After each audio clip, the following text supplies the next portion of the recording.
Ang pag-uusapan natin sa video na ito ay kung paano i-connect ang ating Android phone sa ating TV. So pag bago ka pa lang sa channel na ito, huwag mong kalimutan i-subscribe and pinutin ang notification bell para updated ka sa mga in-upload kong video. So una, kailangan connected yung ating TV sa ating wireless Wi-Fi. So pag connected ay punta tayo sa ating mobile. Ayan. So dapat din connected yung ating mobile sa wireless or sa ating Wi-Fi. So the same silang connected sa Wi-Fi yung inyong phone at saka yung TV. So buksan niyo yung inyong YouTube, tapos punta kayo dito sa icon na to sa YouTube and i-click niyo yung link with TV code. So pag na-touch niyo yan, then punta tayo sa TV. Dito sa TV, tapos i-touch nyo dito yung dito sa home, hanapin nyo dito yung home, tapos hanapin nyo dyan yung YouTube. So yan, nasa YouTube tayo, tapos okay natin.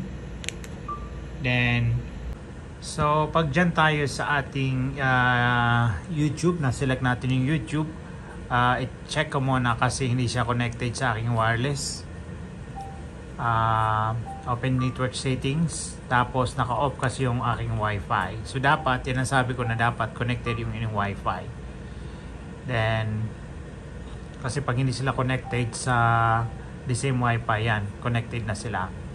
So punta tayo dito again sa home, sa ating remote, then dyan sa YouTube, then try natin ulit, try again.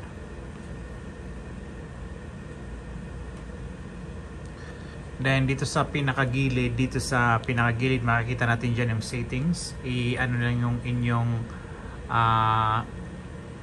remote. Then makipunta ka dito naman sa area na to, makikita nyo dito yung i-click nyo or punta kayo dito sa arrow na to, makikita nyo dyan yung link with TV code. So yan, so kailangan natin i-type ang code na yan sa cellphone sa ating. So kailangan natin i-type yung nakikita natin doon na number.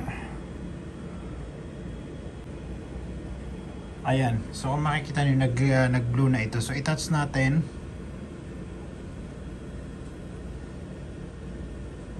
Ayan, then mag-play tayo dito ng video sa ating mobile phone. Then punta tayo dyan, touch natin. So kung makikita nyo, so yung play ko dito sa phone ko ay nag-show doon sa TV screen. So yan, ang pag-uusapan natin so nakikita pa guys yung mga ibon ko doon. So hanggang dito lang, huwag niyong kalimutan i-like and subscribe ang aking YouTube channel.